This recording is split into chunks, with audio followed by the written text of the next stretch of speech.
Deer students, welcome back to my channel. এই ভিডিওতে আমরা WBHA মাধ্যমিক টেস্ট পেপারস 2022 উত্তর Dinajpur district inter school test math 4-এর দাগের শেষের 6টি সমস্যার সমাধান করব। সপ্তম প্রশ্নটি লক্ষ্য করো। ABCD ট্রাপিজিয়ামের AB সমান্তরাল CD। ABCD ট্রাপিজিয়ামের AB সমান্তরাল CD। AB সমান 4 একক এবং CD সমান 6 একক। AB সমান 4 একক এবং CD সমান 6 একক। ট্রাপিজিয়ামের কর্ণ দুটি O বিন্দুতে ছেদ করলে OB ইজ টু OD সমান কত? OB ইজ টু OD এর মান নির্ণয় করতে হবে। ত্রিভুজ AOB ও ত্রিভুজ COD এর কোণ AOB সমান কোণ COD, কারণ এরা বিপ্রতীপ কোণ। কোণ OAB সমান কোণ OCD। যেহেতু AB সমান্তরাল CD, AC ভেদক, অর্থাৎ এরা একান্তর কোণ, এবং অবশিষ্ট কোণ OBA সমান কোণ ODC। এ দুটিও একান্তর কোণ, যেহেতু AB সমান্তরাল CD, এক্ষেত্রে BD ভেদক। ত্রিভুজ AOB ও ত্রিভুজ COD এর অনুরূপ কোণগুলি সমান। অতএব ত্রিভুজ AOB সদৃশ ত্রিভুজ COD। আমরা জানি দুটি ত্রিভুজ সদৃশ হলে তাদের অনুরূপ বাহুগুলির অনুপাত সমান হয়। অতএব OB বাই OD সমান OA বাই OC সমান AB by CD। AB by CD সমান 4 একক বাই 6 একক, অর্থাৎ 4/6 ইকুয়ালস 2/3। যেহেতু AB ইকুয়ালস 4 একক, CD ইকুয়ালস 6 একক প্রদত্ত, বা OB বাই OD ইকুয়ালস 2/3। অতএব OB is to OD equals 2:3। অষ্টম প্রশ্নটি লক্ষ্য করো। একটি নিরেট লোহার গোলকের ব্যাসার্ধ 2.1 সেমি। গোলকটিতে কত ঘন সেমি লোহা আছে? গোলকটির বক্রতলের ক্ষেত্রফল কত? একটি নিরেট লোহার গোলকের ব্যাসার্ধ 2.1 সেমি।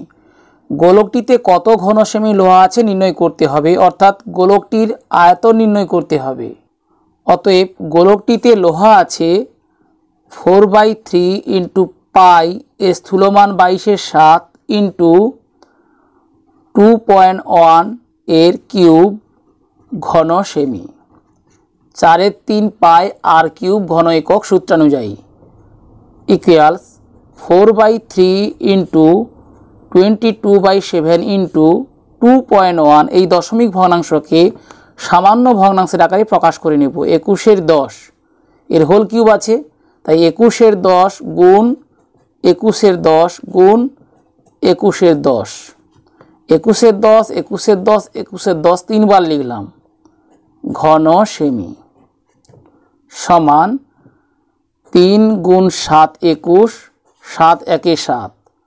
তাহলে লবে 4 into 22 into 21 into 21 equals 441 whole divided by 1000। ঘন সেমি ইকুয়ালস 4 ইন্টু 22 একে 22-এর 2 2 22 গুণ 4 88 2 90 0 9 22 গুণ 4 88 আর 9 97 ভাগ 1000 ঘন সেমি সমান 4 গুণ 2 8 4 0 0 4 7 28-এর 8 2 4 গুণ 9 36 আর 2 38 ভাগ 1000 ঘন সেমি সমান একের পরে 3টা শূন্য আছে, সুতরাং একক দশক শতক এর আগে দশমিক চিহ্ন দিতে হবে, অর্থাৎ 38.808 ঘন সেমি। আমরা গোলকটিতে কত ঘন সেমি লোহা আছে তা নির্ণয় করলাম। এরপরে গোলকটির বক্রতলের ক্ষেত্রফল নির্ণয় করতে হবে। গোলকটির বক্রতলের ক্ষেত্রফল সমান 4 ইন্টু পাই এর স্থূলমান 22/7 ইন্টু আর স্কোয়ার, এখানে আর এর মান 2.1 এর স্কোয়ার বর্গ সেমি সমান 4 ইন্টু 22/7 ইন্টু একইভাবে 2.1কে আমরা 21/10 লিখব। 21/10 এর হোল স্কোয়ার অর্থাৎ 21/10 গুণ 21/10 বর্গ সেমি সমান 7 গুণ 3 21, 4 গুণ 3 গুণ 22 গুণ 21, 21 গুণ 2 42-এর 2 4, 21 গুণ 2 42 আর 4 46 ভাগ 10 গুণ 10 100 বর্গ সেমি সমান 4 গুণ 3 গুণ 2 6, 3 গুণ 6 18 8 1, 3 গুণ 4 12 আর 1 13 ভাগ 100 বর্গ সেমি সমান 4 গুণ 6 24-এর 4 2, 4 গুণ 8 32 আর 2 34-এর 4 3, 4 3-এ 12 আর 3 15 আর 5 1, 4 1-এ 4 আর 1 5 ভাগ 100 বর্গ সেমি সমান, এখানে একের পরে 2টি শূন্য আছে, সুতরাং দশকের আগে দশমিক চিহ্ন দিতে হবে, অর্থাৎ 55.44 বর্গ সেমি। এখানে 2টি প্রশ্ন, গোলকটিতে কত ঘন সেমি লোহা আছে, গোলকটির বক্রতলে ক্ষেত্রফল কত।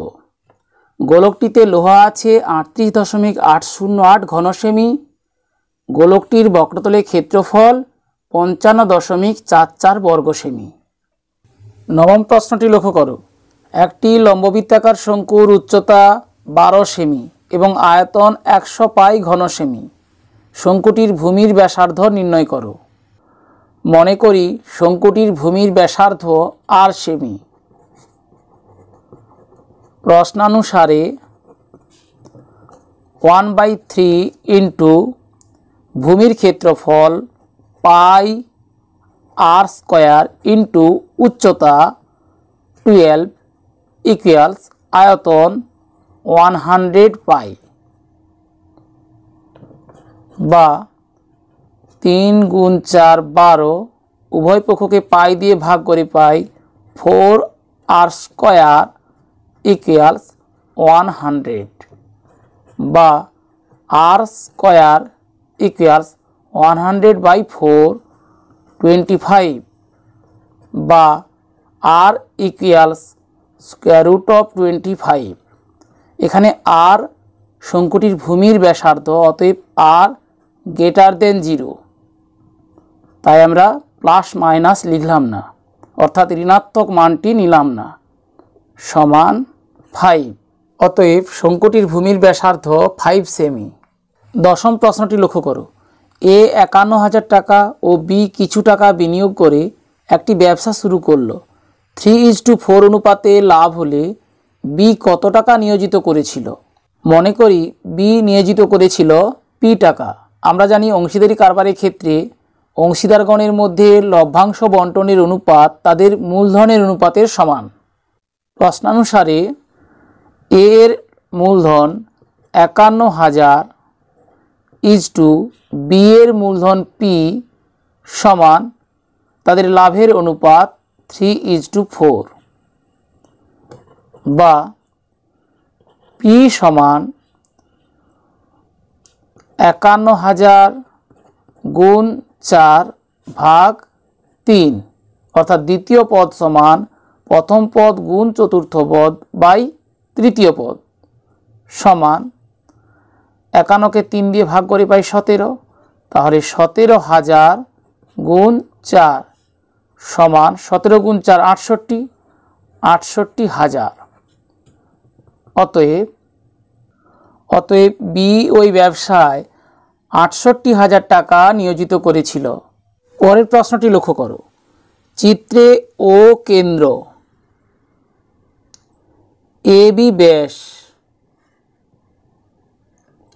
কোণ এ ও ডি সমান ১৪০ ডিগ্রি, কোণ এ ও ডি সমান ১৪০ ডিগ্রি। কোণ সি এ বি, কোণ সি এ বি সমান ৫০ ডিগ্রি হলে, প্রশ্নে দেওয়া হয়েছে ৫০ ডিগ্রি হলে, কিন্তু এই চিত্রে ৩০ ডিগ্রি উল্লেখ আছে। কোণ বিইডি এর মান কত? কোণ বিইডি এর মান নির্ণয় করতে হবে। এক্ষেত্রে আমরা প্রথমে বিসি সংযোগ করে নিতে পারি। বিসি সংযোগ করার পর কোণ এসিবি অর্ধবৃত্তস্থ কোণ অর্থাৎ ৯০ ডিগ্রি পাব। আবার বিডি বৃত্তচাপের দ্বারা গঠিত সম্মুখ কেন্দ্রস্থ কোণ ১৮০ ডিগ্রি মাইনাস ১৪০ ডিগ্রি সমান ৪০ ডিগ্রি পাব। সেক্ষেত্রে কোণ বিসিডি এর মান হবে ৪০ ডিগ্রি এর অর্ধেক ২০ ডিগ্রি, অর্থাৎ এই সি কোণের মান পাব ৯০ ডিগ্রি যোগ ২০ ডিগ্রি সমান ১১০ ডিগ্রি। তাহলে ত্রিভুজ এ সিই এর এ কোণ ৩০ ডিগ্রি, সি কোণ ১১০ ডিগ্রি হলে ই কোণের মান হবে ১৮০ degree minus ১১০ degree minus ৩০ degree, অর্থাৎ ১৮০ ডিগ্রি মাইনাস ১৪০ ডিগ্রি সমান ৪০ ডিগ্রি। আবার প্রশ্নের কোণ সিএবি সমান ৫০ ডিগ্রি অনুযায়ী সেক্ষেত্রে এই কোণের মান হবে ১৮০ degree minus ১১০ degree minus ৫০ degree, অর্থাৎ ১৮০ ডিগ্রি মাইনাস ১৬০ ডিগ্রি সমান ২০ ডিগ্রি। অথবা প্রথমে আমরা বিডি সংযোগ করে নিতে পারি। বিডি যুক্ত করা হলো। এক্ষেত্রে অর্ধবৃত্তস্থ কোণ সমকোণ এই সাধারণ নির্বাচনকে কাজে লাগাবো না। এসিডি এই বৃত্তচাপের দ্বারা গঠিত সম্মুখ কেন্দ্রস্থ কোণ কোণ এ ও ডি ১৪০ ডিগ্রি। অতএব বৃত্তস্থ কোণ এ বিডি ১৪০ ডিগ্রির অর্ধেক ৭০ ডিগ্রি। এভাবে আমরা প্রথমে এই বি কোণের মান নির্ণয় করে নেব। অথবা ত্রিভুজ বি ও ডি এর ও বি সমান ও ডি একই বৃত্তের ব্যাসার্ধ, সুতরাং এই বি কোণ সমান এই ডি কোণ, এদের সমষ্টি সমান বহিস্থ কোণ ১৪০ ডিগ্রি। সুতরাং এই বি কোণ হবে ১৪০ ডিগ্রির অর্ধেক সমান ৭০ ডিগ্রি। এইভাবে আমরা বি কোণের মান নির্ণয় করে নেব। এরপর কোণ বিডিই এর ডি কোণের মান নির্ণয় করি। কোণ বিডিই সমান সিই এর ডি বিন্দুতে ডিবি দণ্ডায়মান, সুতরাং সন্নিহিত কোণ দুটির সমষ্টি ১৮০ ডিগ্রি। তাহলে এই ডি কোণের মান হবে ১৮০ ডিগ্রি মাইনাস কোণ বিডিসি সমান এ বিডিসি একটি বৃত্তস্থ চতুর্ভুজ, যেহেতু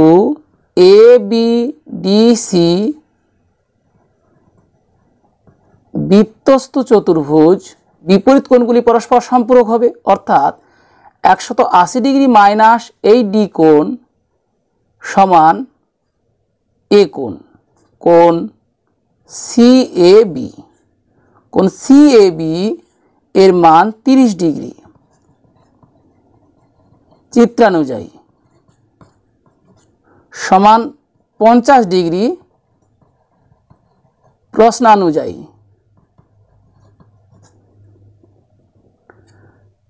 তাহলে ত্রিভুজ বিইডি এর এই বি কোণ বহিস্থ কোণ, অর্থাৎ কোণ ওবিডি যার মান 70 ডিগ্রি, এটি বহিস্থ কোণ। আমরা জানি ত্রিভুজের কোনো বহিস্থ কোণের মান অন্তস্থ বিপরীত কোণ দুটির সমষ্টির সমান।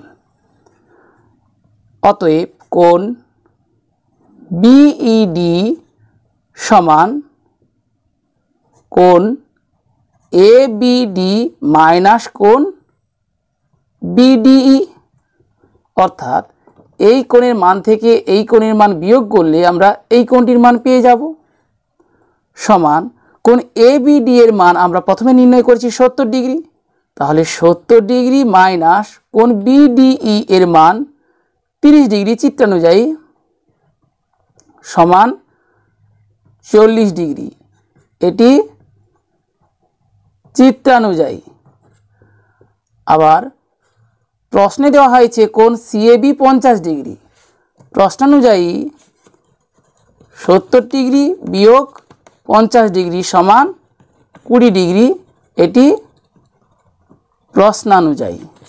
শেষ প্রশ্নটি লক্ষ্য করো, একটি নিরেট অর্ধগোলকের আয়তন এবং সমগ্র তলের ক্ষেত্রফলের সাংখ্যমান সমান, অর্ধগোলকটির ব্যাসার্ধ কত? মনে করি অর্ধগোলকটির ব্যাসার্ধ r একক। প্রশ্নানুসারে অর্ধগোলকটির আয়তন 2/3 পাই r কিউব ঘন একক, সমগ্র তলের ক্ষেত্রফল 3 পাই r স্কয়ার বর্গ একক, এই দুইয়ের সাংখ্যমান সমান, অর্থাৎ 2/3 pi r cube equals 3 pi r square, বা উভয় পক্ষকে পাই দিয়ে ভাগ করে pi 2r cube by 3 equals 3r square, বা r cube by r square equals 3 into 3 9/2, বা r ইকুয়ালস 9/2 ইকুয়ালস 4.5। অতএব অর্ধগোলকটির ব্যাসার্ধ 4.5 একক। এই বইতে অর্ধগোলকটির ব্যাসার্ধ 3 একক উত্তর দেওয়া হয়েছে। এটি অর্ধগোলক না হয়ে গোলক হলে ব্যাসার্ধ 3 একক হতো, কারণ দেখো সেক্ষেত্রে গোলকটির আয়তন 4/3 পাই r কিউব ইকুয়ালস সমগ্র তলের ক্ষেত্রফল 4 পাই r স্কয়ার। উভয় পক্ষকে 4 পাই দিয়ে ভাগ করে pi r cube by 3 equals r square, r cube by r square equals r equals 3 into 1 3। অর্থাৎ এটি নিরেট অর্ধগোলক না হয়ে যদি গোলক হতো সেক্ষেত্রে আয়তন এবং সমগ্র তলের ক্ষেত্রফলের সাংখ্যমান সমান হলে ব্যাসার্ধ 3 একক হতো। এখানে অর্ধগোলকটির ব্যাসার্ধ 4.5 একক। প্রিয় শিক্ষার্থীরা, আশা করি এই পর্বের প্রতিটি সমস্যার সমাধান কৌশল বুঝতে পেরেছো। বুঝতে কোনো সমস্যা হলে কমেন্ট বক্সে জানাও, এবং পরবর্তী পর্বের নোটিফিকেশন পাওয়ার জন্য চ্যানেলে প্রথম হলে চ্যানেলটি সাবস্ক্রাইব করে পাশে থাকা বেল আইকনটি প্রেস করো।